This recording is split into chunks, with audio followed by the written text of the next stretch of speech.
In November 2020, Denmark made a decision that would soon become one of the most costly and controversial in its history. Faced with a so-called mutated flu strain spreading through mink farms, the government swiftly ordered the culling of all 17 million mink in the country. But the fallout was far from over.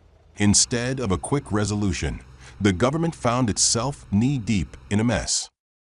The mink were buried in mass graves, but before long, hazardous chemicals started leaking into the soil, forcing authorities to dig up the remains and incinerate them.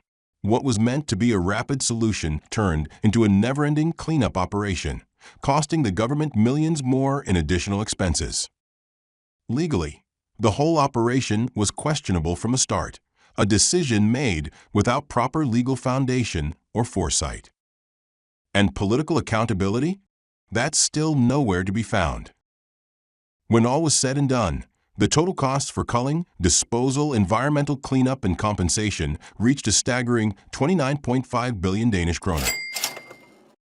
If you think the amount spent on the mink scandal was huge, then double that figure for the war in Ukraine. Since the start of the war, Denmark has donated nearly 60 billion kroner in military and civilian support. And don't even get me started on the cost of the entire lockdown.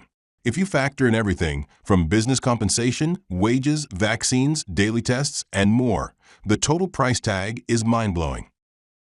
Perhaps we could have used that money on elder care, taking better care of our elderly, a growing issue in Denmark. Proper food and care are becoming increasingly scarce. But don't worry about the ministers making these decisions. When they leave politics, they're guaranteed a cushy minister's pension. So while elderly Danes are left to cope with declining services, the politicians can relax, knowing their post-political life is secured. It's a system where those in power never have to face the consequences of the struggles faced by the people they're supposed to serve. Listen to this short clip, posted by a care assistant who was careless enough to share it with a friend. In it, you can hear him mocking a woman with Alzheimer's who doesn't even understand English. Are you crazy or what the fuck wrong with you? Are you ugly or what? What the fuck wrong with you, man? What's up, man? What the fuck you want, man? Jeg kan endnu ikke forstå, at du siger, at du bliver nødt til at komme med noget jeg forstår. I said, what the fuck you want, man? You want me to beat your ass up, man? You crazy bitch motherfucker looking like a fucking ugly woman. Bitch ass, man. I wanna fuck you up, man. Alright. Peace.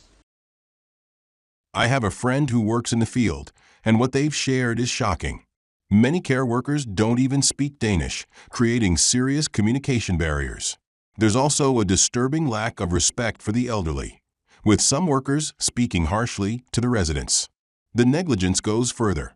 Hygiene gloves that are used to assist residents with personal care are then kept on when handling food, a clear sign of how little care and consideration is given. This is the harsh reality of Denmark's elder care system today, and it's only getting worse.